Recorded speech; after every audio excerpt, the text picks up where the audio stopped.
Hello, and welcome to the IDEMS podcast. I'm Lily Clements, a data scientist, and I'm here with David Stern, a founding director of IDEMS. Hi, David. Hi, Lily. How are you doing? I'm all right. I'm in Kenya at the moment, so I'm sorry if there's any issues with the audio. Yes, no worries. I'm actually in Italy, so this is an interesting episode where neither of us are in our home setup. Great. And I thought today we could continue on this RMS series. It's the 20th year anniversary of research method support. So there's been a whole range of episodes between you and Lucy, and a couple between me and you, not as many as we would like, and I'm sure that we'll get more. But was thinking we could continue on that series. Absolutely. I guess there's a few different topics we could touch on, but one which I'd love to talk about is really interactions. Great. Yes. Okay. Interactions are always a fun one to discuss. They always sound more complicated than they are. Absolutely. It's one of those things that when you actually come across real examples of this, they're so obvious. And yet, quite often, we forget about them. We forget about them in research. We forget about them in research design, even. We make assumptions where we assume that because we found one thing in one case, it'll hold in another. Sure. So maybe we should start by briefly explaining what interactions are. Absolutely. Do you want to give that a go?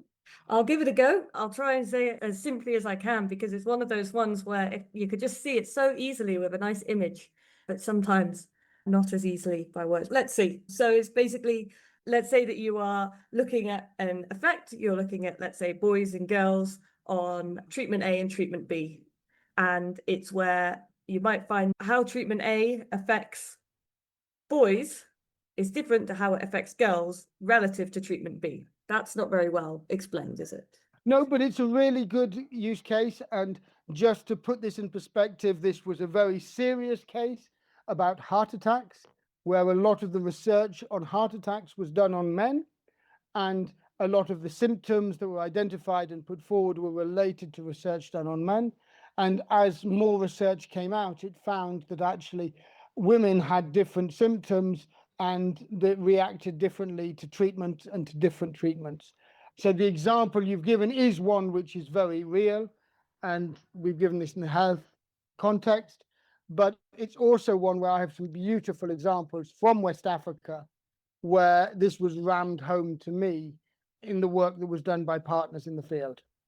Nice. Okay, so what's your West Africa example? So the one that sticks in my mind comes from a field visit. I loved the few years where I was able to go out with the rest of the regional team and visit the different projects and see what was happening in the field. And a lot of what we were doing was going to visit farmers' fields. But every now and then we did research, we had partners that were doing research on agricultural research stations. And this visit was to an agricultural research station. And one of our partners was doing some research on varieties of, I think it was sorghum and cowpea, and also what you call association of how you plant them together. And there were two different ways of planting together. You can either plant them in rows, where you have rows of sorghum and then rows of cowpea. And there are lots of different ways you can do that. You can have 2 rows of sorghum, 2 rows of cowpea, loads of ways. But often in research centers, that's what you do. You do things in rows. And the farmers' fields, actually what they'd observed when they were working with farmers is that the farmers often planted the sorghum and the cowpea in the same pocket. So you actually dig a hole and you put both the sorghum and the cowpea seeds in the same hole. Interesting. And that's another way of planting them together. And this is in some sense quite efficient because you're making less holes, or every hole you're putting in both sorghum and cowpea. But then you have competition between the sorghum and the cowpea for light, for growth, for the nutrients, because they're competing with one another. Sure, but just a small question so that I can understand. Why not put, say, 2 sorghum in a pocket? Those would be competing with each other. Now, that's not to say that people don't. Actually, I don't know enough whether it's sorghum or millet or others, but sometimes people would put multiple plants of the same type together and you get a small cluster of plants. So that would sometimes happen as well.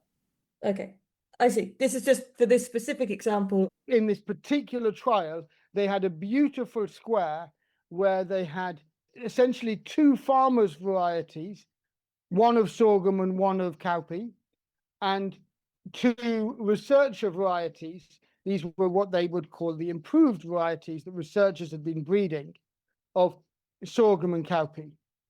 And we arrived to see this square, which had four plots, a 2 by 2, where you had two different planting mechanisms and two different types of variety, which were planted in the two different ways. And it was the most obvious interactions I have ever seen, because two of these plots were just beautiful. The sorghum was doing well, the cowpea was doing well, they were covering the ground nicely in different ways, and they just looked healthy and were growing well. And two of the plots were basically bare. The sorghum wasn't happy, the cowpea wasn't happy, nothing was growing well, and you could see it. Even I, as a non-expert, could see these two plots are happy, these two plots are sad. I see. So this isn't even at the analysis point. This is by visually seeing in front of your eyes the plots. In my eyes, looking at the plot, this is a qualitative assessment by an ignoramus, because I know nothing about agriculture really. I'm learning it as I'm going. I am not an expert in this. But even I could tell these two are happy, these two are sad. Yeah.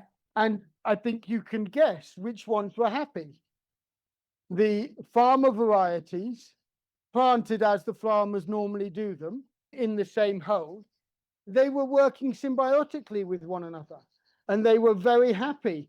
And actually, this variety of cowpea was a crawling one. So it didn't go up, it went across and it filled in the ground. And so the ground was full of the leaves of the cowpea as it spread over and covered the ground. And your sorghum went straight up. So they weren't competing with one another. They were symbiotically filling the spaces, one going vertically, the other going horizontally. And they were growing very nicely together. The researchers' varieties, both of them went up. The cowpea went up and the sorghum went up, and they'd grown at different times. And so they'd both grown nicely independently, and neither totally shaded the other. They'd grown in their lines very nicely, and they were both doing well.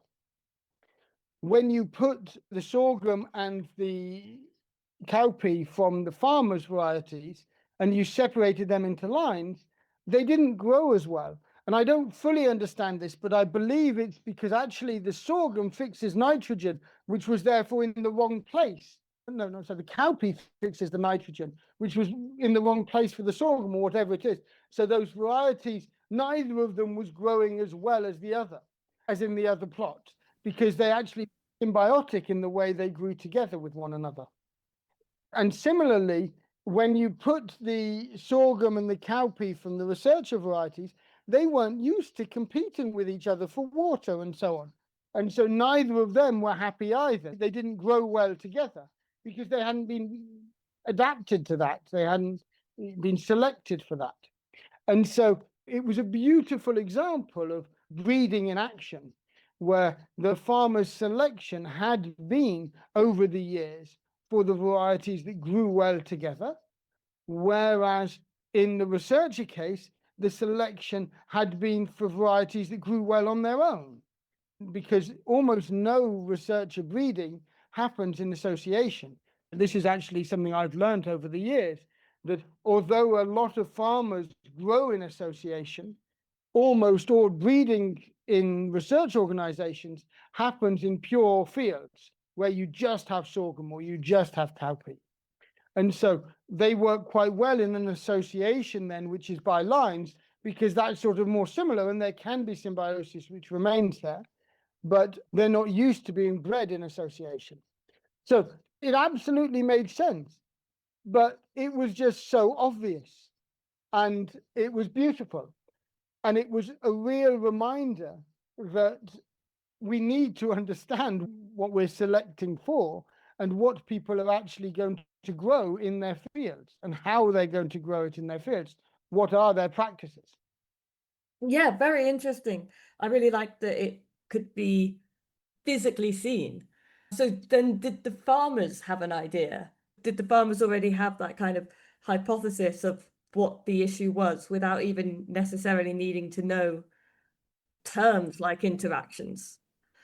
Well, what was so nice about this, of course, is this research had emerged by the researchers in the local research organization being challenged by farmers when they tried to go and tell them to plant in lines. And the farmers said, no, we don't plant in lines.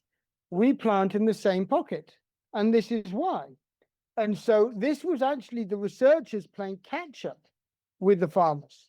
Oh, fun. So in that particular visit, we were there with the researchers. And the researchers were now indeed showing what they had known, which is that part of the problem with some of their varieties that they were trying to share with farmers was that the varieties that they were trying to share were being planted in ways they weren't selected for, they weren't bred for. And so when they were going and telling farmers to plant in lines, the farmers were saying, we don't want to plant in lines. We have this approach that we like to plant. And so what's actually happened, this was a number of years ago. And so this has actually changed some of the breeding programs about what people are trying to breed and how they're trying to breed it and the new varieties they're trying to breed for. It's really, really interesting work and very sobering to be reminded that as researchers, if our simple goal is to try and breed to increase yield in a particular context, we may be missing the point, and we may not be creating the varieties which farmers actually want.